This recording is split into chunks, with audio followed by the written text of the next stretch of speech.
Je fais partie de ceux qui ont quitté ce monde, ce corps, à maintes reprises. Et en fait, c'est facile pour moi de témoigner de ça, puisque j'ai l'initiative de créer un journal de bord depuis quelques années, depuis maintenant de nombreuses années, pour exprimer un petit peu toutes ces expériences de la conscience. Et en fait, ce qui est magnifique effectivement, c'est que nous sommes tenus par rien du tout. Nous sommes tenus par rien. La seule chose qui est assez rigolote, c'est que quand vous revenez donc au sein de cette forme, donc qui est ce temple, ce qu'on appelle le corps physique en fait, eh bien à chaque fois vous revenez avec des informations nouvelles. C'est un petit peu comme, comment dire, les éléments quand ils se déchaînent au sein de cette surface planétaire. Les gens peuvent y voir comme une espèce de destruction. Par exemple, au niveau d'une tempête, une tempête quand ça souffle fort, c'est clair que ça donne l'apparence de destruction. Mais c'est pas ça qui se passe. C'est vraiment une transmutation intérieure profonde à tous les niveaux. Donc c'est vrai que la tempête qui est à l'intérieur de nous, c'est aussi quelque chose qui peut aussi se manifester aussi à l'extérieur. Il n'y a pas de différence. Et je dirais qu'il n'y en a même jamais eu. Mais alors bien sûr, il y a énormément de personnes aussi qui sont dans mon cas, qui peuvent témoigner de ça. C'est très facile de se retrouver à l'autre bout de la galaxie. C'est très facile quelque part de se retrouver au centre galactique. C'est très facile de se retrouver dans une autre dimension, à rencontrer les archanges, les anges, etc. Tous les archétypes en fait de la création. C'est très facile de se retrouver d'un seul coup Marie. Les choses comme ça que j'ai vécues vraiment de façon complètement inopinée, ne m'ont pas fait grandir. Non, ça ne peut pas vous faire grandir. C'est juste que c'était là et que ça devait se passer comme ça. Ça doit se passer comme ça. Voilà, c'est pas quelque chose que vous choisissez. C'est vraiment la liberté, quelque part. En tout cas, ça donne le goût à la liberté. Ça, c'est une certitude. C'est une certitude. À un moment donné, je me suis retrouvée aussi un soir à disparaître en Mahasamadhi. J'ai mis les deux mains sur la poitrine, j'étais tellement bien, tellement, d'ailleurs comme tous les soirs quand je me couche, tellement dans cette espèce de béatitude constante que j'ai dit, écoute, à quoi bon rester au sein de cette forme? À quoi bon?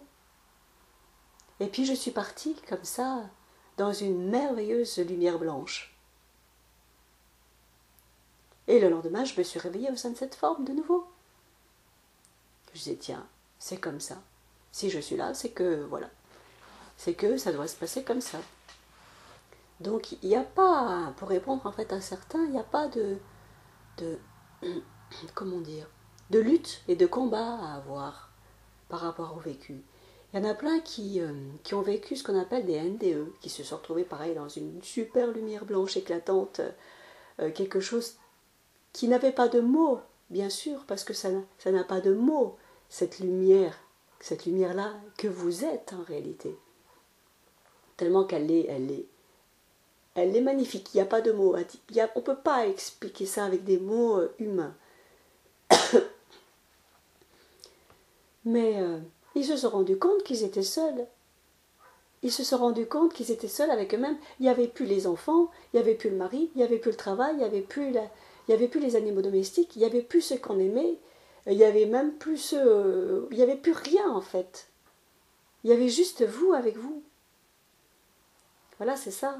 Donc quand on dit quelque part, et moi j'insiste à chaque fois sur ce fait, quand on vous dit que vous n'avez personne à suivre sur Terre, mais mon Dieu, pourquoi faire? Pourquoi faire? Vous n'avez à suivre personne au sein de ce monde. Personne. Même les frères et sœurs, soi-disant les plus aboutis, c'est pas vrai. C'est pas vrai. L'ascension, ce qu'on appelle l'ascension, c'est pas quelque chose, c'est pas un concept, c'est quelque chose qui est vécu à chaque seconde au sein de nos cellules. à chaque seconde. Et vous n'avez aucune référence par rapport à ça. Aucune. Parce que la seule référence, c'est vous. Vous pouvez suivre n'importe qui, n'importe quel frère qui va au bout du monde, faire des messages, des canalisations, toutes ces choses-là, ce ne sera jamais, et j'ai bien dit jamais, la vérité. Jamais. La seule vérité qui est vécue, c'est vous. C'est vous. Vous pouvez prêcher n'importe quelle bonne nouvelle. Ce que vous voulez. Ça ne remplacera jamais ce que vous vivez, vous, au plus profond de vos cellules. Donc, effectivement, on peut parler de ce qu'on appelle la vie après la mort. Oh, c'est tout à fait ça. Ici, sur ce monde, au sein de ce monde, nous sommes tous morts à un certain niveau. Parce que les gens, regardez, passent leur temps, en fait, à vivre pour travailler. Ils travaillent pour vivre. Enfin, ils appellent ça comme ça, mais non, en fait, non. C'est pas ça. On est effectivement, il y en a qui parlent de jeux vidéo. C'est un peu ça. C'est un peu ça. C'est un peu ça.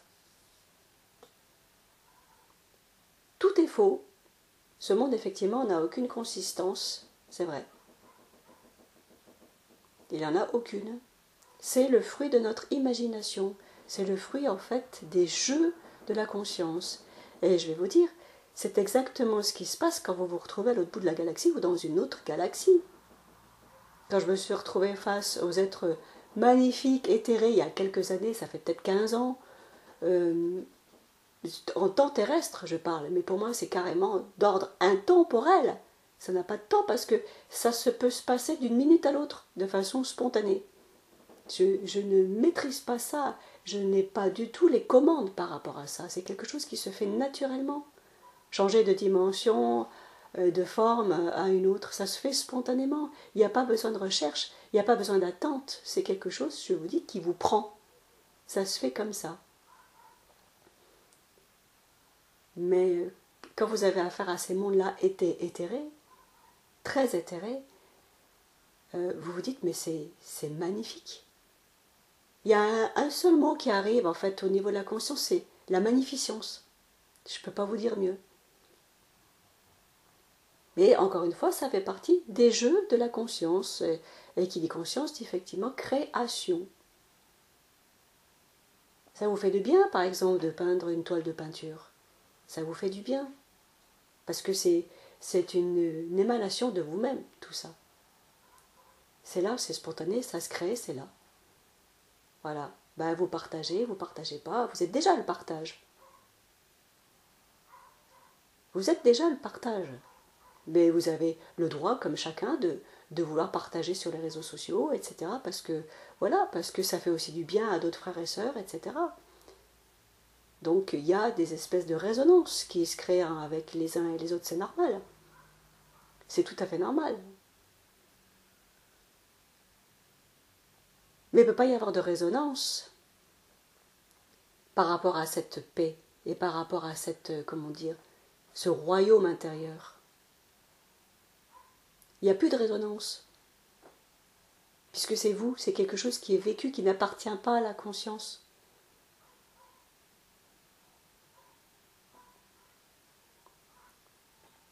C'est pour ça que je vous dis, arrêtez de courir après les gens. Vous n'avez pas besoin de courir après vous-même. C'est ridicule, ça en devient véritablement ridicule. Faites ce que vous avez à faire. Témoignez si vous avez envie de témoigner, oui, bien sûr. Mais laissez les gens tranquilles, laissez-les tranquilles. Ils font ce qu'ils ont à faire, point barre. Ils vivent ce qu'ils doivent vivre. Et c'est ça aussi, se respecter.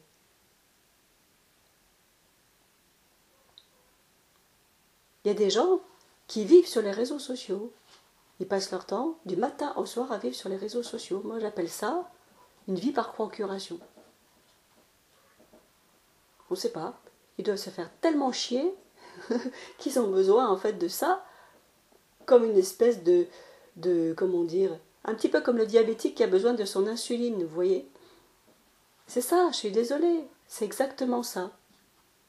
Non, non et non. Vous allez voir que tout ça est temporaire. C'est complètement temporaire. Vous avez besoin de votre petite dose de sucre, là, c'est tout.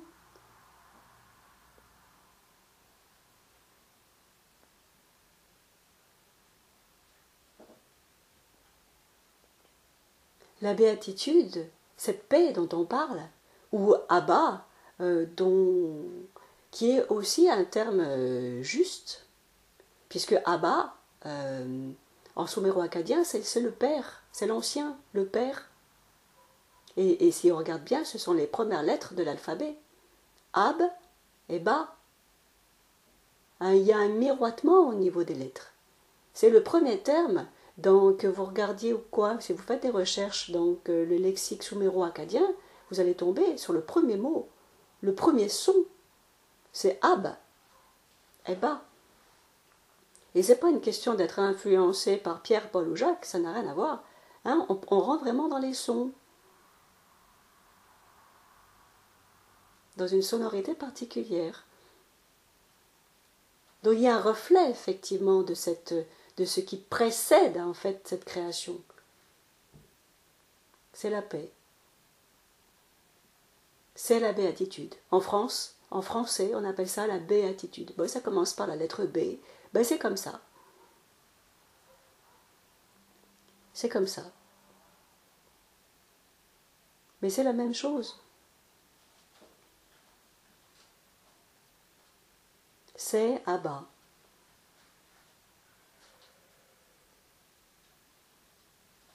Et si les sons et les termes et les mots vous dérangent pour quelques raisons, ça vous appartient, hein, eh bien ne mettez pas de mots, et vous n'avez pas besoin de mettre de mots en vérité sur ce qui est vécu.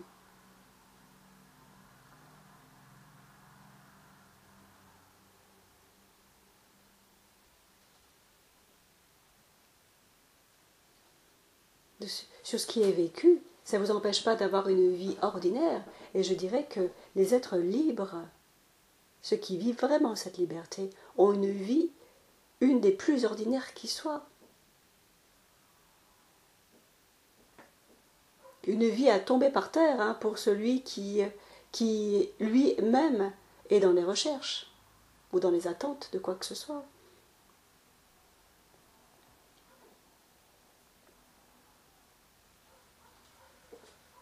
Ça ne peut d'ailleurs que décevoir ceux qui sont dans des quêtes spirituelles, ceux qui sont dans des attentes, dans je ne sais quoi en fait. Vous savez, je vais vous dire quelque chose. Un matin, je me suis réveillée complètement catastrophée, mais complètement catastrophée, parce que qu'est-ce que j'avais vu pendant la nuit? J'étais partie en fait je me suis retrouvée dans les annales akashiques de la Terre. Et dans ces annales akashiques, donc c'est les mémoires de la Terre, ben, qu'est-ce que j'y faisais? J'étais en train de créer la race humaine. Oui, je me suis vue en train de créer un laboratoire dans des grandes sensillards, comme ils appellent ça, des matrices cristallines. J'étais en train de créer la race humaine, je ne peux pas vous dire mieux. Et puis d'un seul coup, ça s'est allé très très très vite, extrêmement vite. Je me suis rendu compte, et j'ai réalisé en fait, que j'étais moi-même piégée dans ce que j'avais conçu il y a très longtemps. J'étais en train d'occuper quelque chose que j'avais créé. Je ne vous explique pas. J'ai éclaté en sanglots. Ça a été un réveil, l'un des réveils les plus tumultueux, je crois, de ma vie que j'ai pu vivre.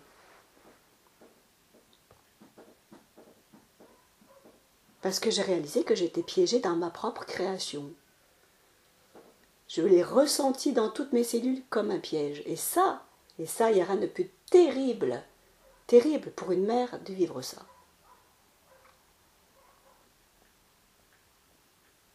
Et puis au fil des jours qui se sont passés, eh bien j'ai appris de nouveau à réapprivoiser quelque part cette forme.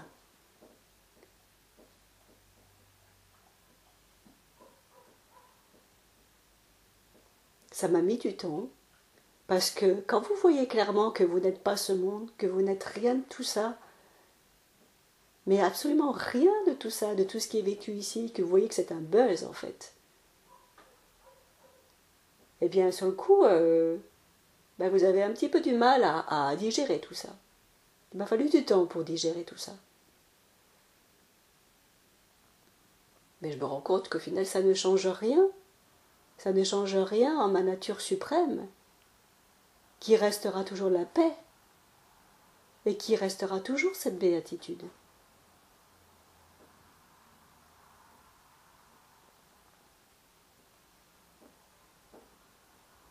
Ça ne change rien.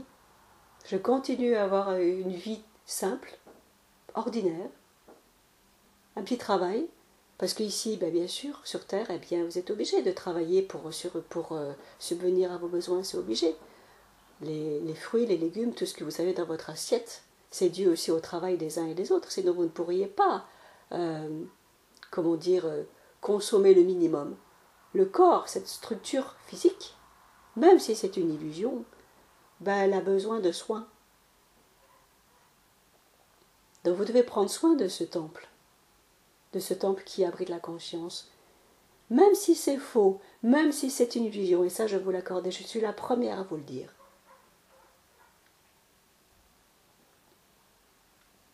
Vous devez en prendre soin.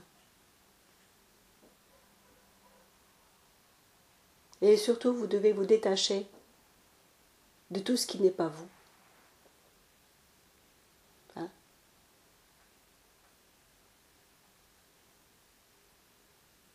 C'est ça aussi.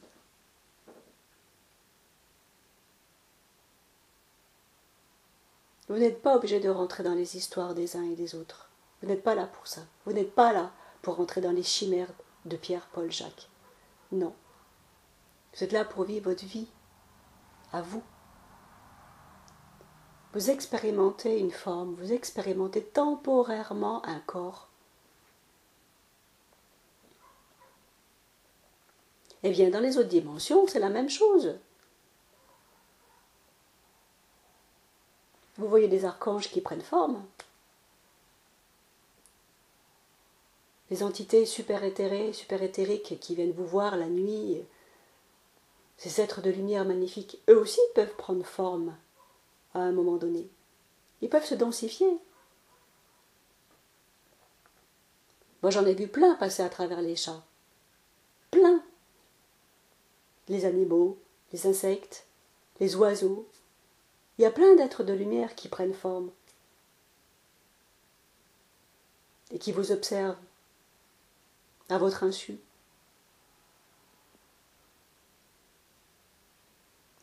Ils sont là, c'est la vie. Et la vie, eh bien, elle coule naturellement.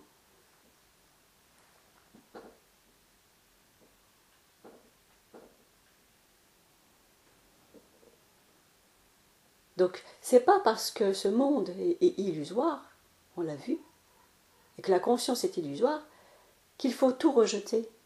Il y a énormément de gens qui se sont mis à rejeter plein de choses.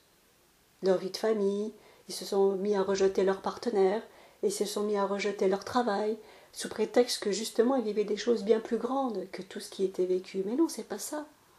C'est pas ça l'amour. L'amour, c'est considérer l'autre comme soi-même. Tout ce qui est vu est nous-mêmes, sans exception. Donc vous ne pouvez pas rejeter les uns les autres. Vous ne pouvez pas les rejeter. Ce que vous allez rejeter, c'est les choses qui ne sont pas vous. C'est pas la même chose. Vous allez naturellement mettre un frein à ces êtres qui vous collent un peu trop au basket, par exemple. Vous savez mettre des limites, vous savez dire stop. Pourquoi? Parce que c'est votre devoir et votre responsabilité de les rendre libres.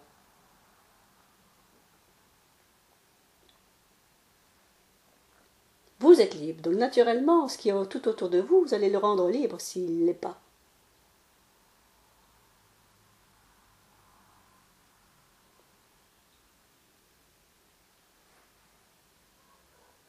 Donc c'est pas une punition, c'est juste attends,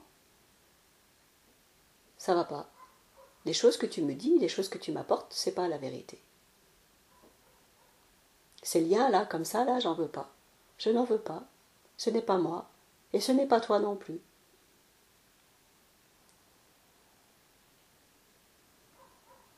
Quand les éléments se déchaînent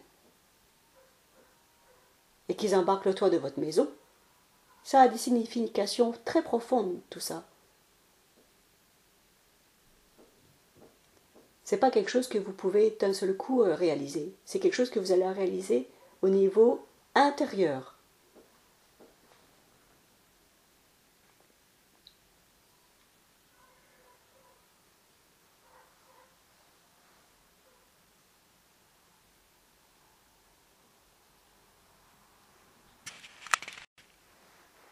Soyez doux avec vous-même.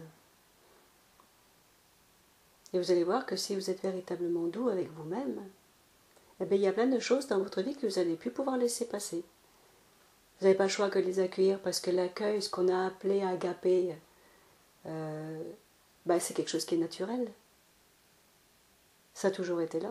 Puisque vous êtes libre par essence, chacun est libre. Et vous devez donc aussi respecter la liberté de chacun. Et c'est ça qui vous est amené à vivre aujourd'hui. Que vous le vouliez ou pas, les êtres sont libres. Ils sont libres de vous voir, comme ils sont libres de ne pas vous voir. Ils sont libres de ne plus vous voir aussi. S'ils n'ont plus envie de vous voir, ils n'ont plus envie de vous voir, point barre. Est-ce que ça va changer quelque chose à votre nature? Non, ça ne peut rien changer à votre nature. Parce que ce que vous êtes est la paix. Ce que vous êtes est l'amour. Mais l'amour, ça n'a jamais eu rien à voir avec les attachements. Hein. On ne sait pas qui c'est qui vous a dit ça, on ne sait pas qui c'est qui vous a fait croire ça. Hein. Mais l'amour n'a rien à voir avec l'attachement. L'amour, c'est se reconnaître en chaque chose. Dans cette joie, dans cette simplicité, dans cette légèreté. Donc s'il n'y a pas de légèreté dans les relations, eh bien effectivement c'est votre responsabilité de mettre un frein à tout ça, de dire stop.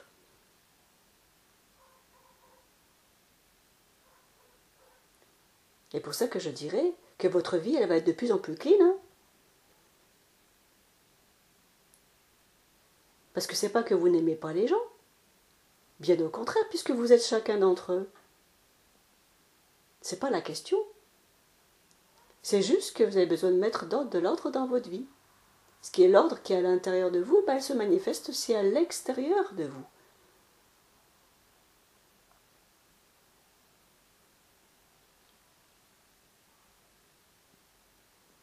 C'est pour ça que je vous dis, vous n'avez personne à suivre. Personne. Vous êtes votre propre chemin. Vous êtes votre propre expérience ici. Et surtout, n'oubliez pas que tout ce qui est vécu ici, tout ce qui est vécu, en vérité est faux. La seule chose qui est intrinsèque et qui ne vous quitte pas, c'est ce point, ce qu'on appelle ce fameux point zéro, qui est cette béatitude. Moi j'aime bien dire béatitude parce que c'est un terme qui est français et qui exprime les choses telles qu'elles doivent les exprimer. Voilà. Il y en a qui parleront de plénitude, il y en a qui vont parler de Shantinilaya, parce qu'en fonction, si vous voulez, de chaque culture, il y a un mot, il y a un nom. Voilà. Donc tout est parfait, tout est juste, effectivement, tout. Il n'y a rien à dire sur tout ce qui est vécu.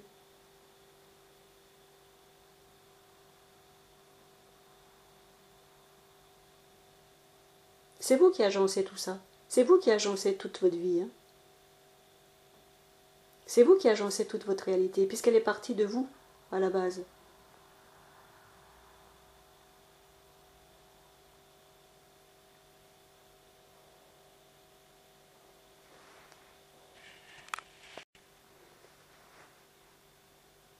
Alors je voudrais aussi m'adresser en même temps à ces frères et sœurs qui souffrent tellement au niveau du corps qu'ils finissent par en maudire la vie qu'ils vivent ici. Mais écoutez-vous comme vous êtes ridicule. Écoutez-vous. Non. Vous devez accueillir ces parts d'ombre, effectivement, qui sont là, ces parts, en fait, qui vous pourrissent l'existence à un certain niveau, et qui peut être compréhensible. Mais il y a bien plus grand que ça, il y a bien plus fort que ça. Et vous le savez très bien. Ça s'appelle la paix. Et cette paix et cette béatitude fait que naturellement, elles viennent en fait naturellement apaiser les souffrances.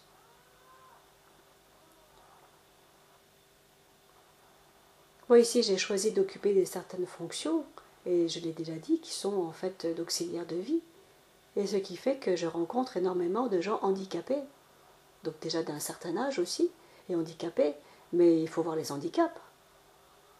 C'est pas rigolo de se retrouver cloué dans un siège roulant, à vie, par exemple. C'est pas rigolo de vivre une sclérose en plaques. Mais ces êtres-là ont pris sur eux. Ce sont des maladies auto-immunes. Ils ont pris sur eux, certains ont pu en guérir, et d'autres non, ne peuvent pas en guérir. Parce qu'en fonction de l'âge, en fonction de plein de choses, ils ne peuvent pas guérir. Je crois qu'il faut arrêter de faire croire que la maladie est un malheur. Mais non, la maladie permet de résoudre aussi beaucoup de choses. Chez ceux justement qui avaient banalisé certaines actions. Et aujourd'hui, ces êtres-là se rendent compte qu'effectivement, ils sont heureux. Ils sont heureux malgré l'handicap. Parce qu'ils ont enfin trouvé la paix. Ils l'ont enfin trouvé. Ces gens-là avaient l'habitude de travailler 70 heures par semaine. Toute leur vie, c'était le travail, le travail, le travail, le travail, le travail. La vie de famille, oui, mais bon, hein, je me considérais comme chef de famille, puisque c'était moi qui ramenais l'argent à la maison. Hein, ils ont tous le même discours, hein, mais au final, ils ne vivaient pas. C'était du survival en permanence. Et résultat des courses, à un moment donné, se sont aperçus que le corps ne pouvait plus les porter. Il ne pouvait plus les porter. Du jour au lendemain, ça a lâché, boum. Et aujourd'hui seulement, ces êtres-là se rendent compte qu'ils étaient passés à côté de quelque chose. Ils étaient passés à côté de leur vie. Ils en avaient oublié la simplicité, ils en avaient oublié la légèreté, ils en avaient oublié de prendre du plaisir. De profiter en fait de ces choses simples.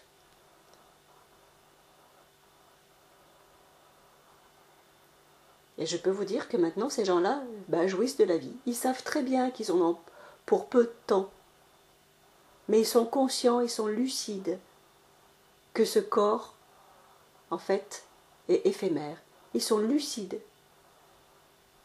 que cette forme, eh bien, c'est pas eux. Donc ils se sont désidentifiés progressivement, en fait, de la forme de ce corps, désidentifiés progressivement de leur histoire.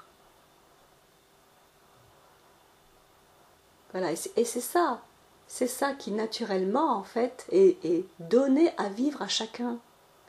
Et pour ça, il n'y a aucun enseignement. Ces êtres-là n'ont jamais rien lu, n'ont jamais rien entendu au niveau canalisation et toutes ces choses-là, et j'en passe.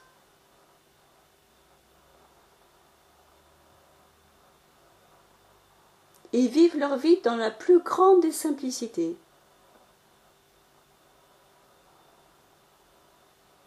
Donc vous voyez bien que vous n'avez personne, je le répète, personne à suivre.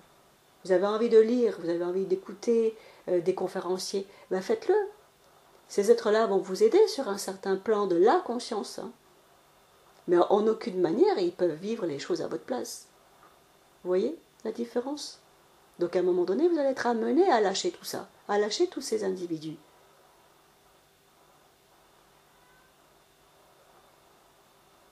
Parce que le processus est naturel pour chacun. Non seulement il est naturel, mais en plus il est unique.